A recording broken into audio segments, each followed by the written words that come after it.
Pasadena, California. Troop. Wow, man, I love Troop. That's Chucky Booker, man. You taking me back, boy. Yeah, man. Oh, yeah, go to YouTube and check out my interview with Chucky Booker, by the way. Oh, really? You do? Okay.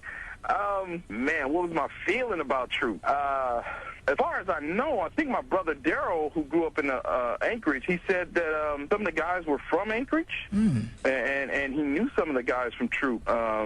That he had done some artwork for them. Oh, by the way, that's my brother's artwork on the cover of Rumors, that 12-inch. Okay. But anyway, yeah, I love Troop, man. My feeling was all good for them, and I love both albums. What was the first one again? It was self-titled, and then the second one, of course, was Attitude. Yeah. Now, Spread My Wings. That's my joint. I love Spread My Wings. What was the other one they had? All I Do Is Think of You. I'm Not Soup. I'm Not Soup. Yes, sir. That's some early New Jack melodic R&B right there. I love them boys. And I'm sure all the guys were busting the sweat, dancing, and getting their routines together, trying to be Troop or New Edition in the talent shows back in the day. Well, you talking about Timex? Yeah, we was emulating a lot of cats, man.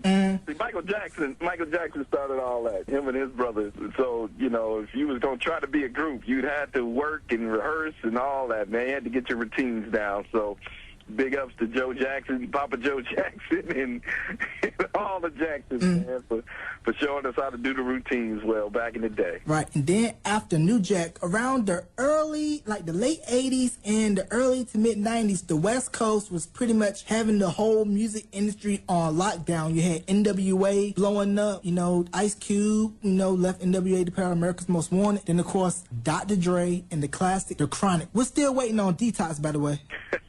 Yeah, man. Oh, my God, The Chronic. Now, see, I DJ right now, and that's just a staple. I have to have The Chronic in my, with me whenever I DJ, because it just never fails. If somebody will come up and want to hear something off The Chronic album. Thank God I got a clean version of the hits, but...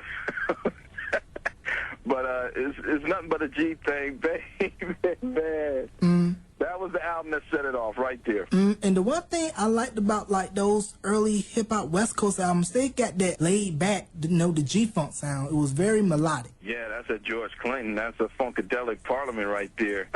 Yeah, when you listen to early hip-hop like that, especially out of the Dre camp, there's a lot of throwbacks to George Clinton and Bootsy and all those guys. So, yeah, it really brought them back as artists.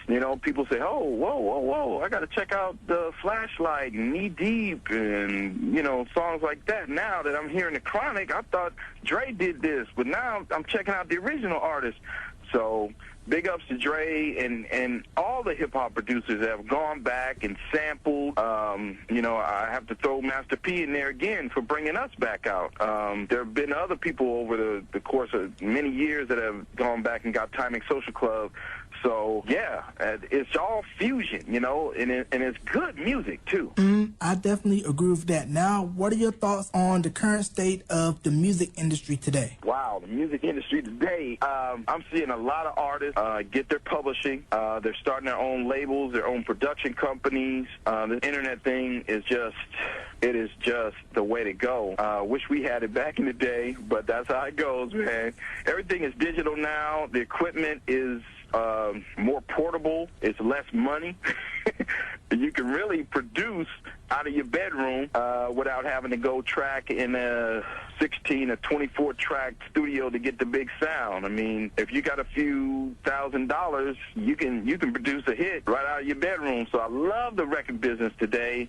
It has really given the young artists a chance to express themselves that we just couldn't afford to get our thoughts out like that back in the day because of the costs involved and everything was analog. So you could do your thing at home, but it was on a tape and it sounded gritty. But now everything's digital. It's on a hard drive. You just take whatever, your MPC or whatever you're tracking on, you take that down to the studio and then you just run everything in the Pro Tools and bow. So I'm loving it.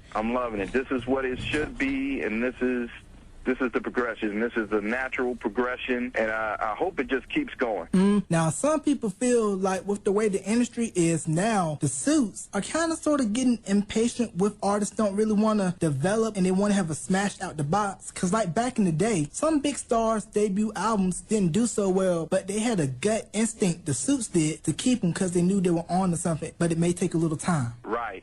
You're talking about development right there, and you're absolutely 100% correct. I don't really see a lot of people developing artists. They want you to come to the table with everything already polished and ready to go. And if you don't, they're on to the next. Now, there's so much music, like I said, out there, and it's all digital now, and it's all polished. So that's kind of a... just a kind of a casualty to what's going on right now. The market is flooded. It doesn't take long to get to the polished, tracks. So, yeah, of course, they're sitting there at the door waiting for you to come in, and they're on to the next. So, it's kind of a side effect of what's going on right now in the digital realm. So people, have your stuff together, because like he said, they will show you the door if you come in there half-stepping, because like Big Daddy Kane said, ain't no half-stepping. Ain't no half-stepping. Big Daddy Kane. Yes, sir. So now, what is Timex Social Club up to nowadays? Oh, man, we're back in action, if you can believe it. It's been 23 years. We got down last year, myself and Michael Marshall. We had a few talks, and we are coming back. We are roaring back right now. Put together a little show, and we're available for booking. And next, we're going to drop a single, and if that goes well, look out for the album, man. So right now, it's in the baby stages, right? Development stages. Okay. And I want to get your opinion on this real quick. I know you're probably familiar with Day 26, right? The group from Making the Band 4 with Diddy.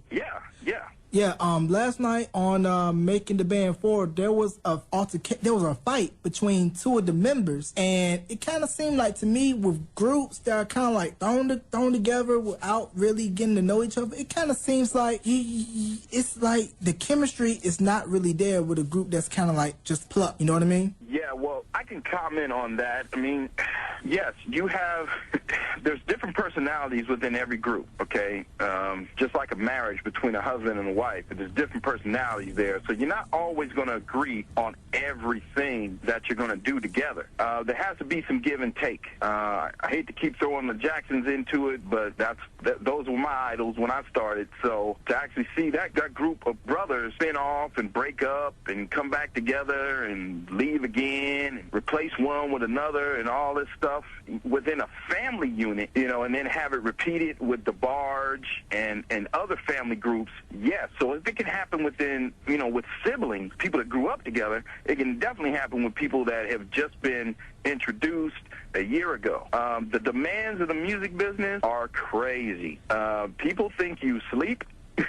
People think you've eaten. And the true story is when you're on tour, you don't sleep much and you don't eat much.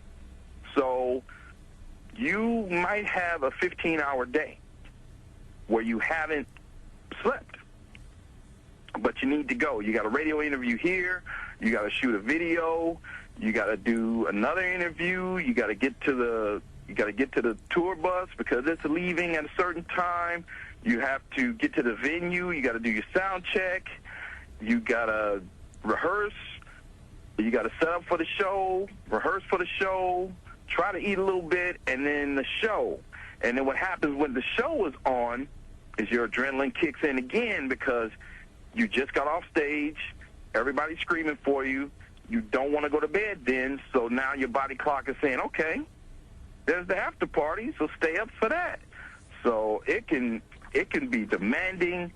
And then in the middle of all that, you have managers, you have attorneys, you have record labels demanding things, you have fans, and then you got to try to find a little time for yourself. So if one of your group mates says something to you that you don't agree with, you might snap.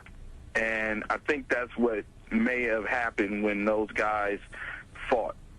They might have just been out. They might have just been a little tired or a little hungry or something, but it wasn't in a relaxed atmosphere where they could have handled it and processed it well.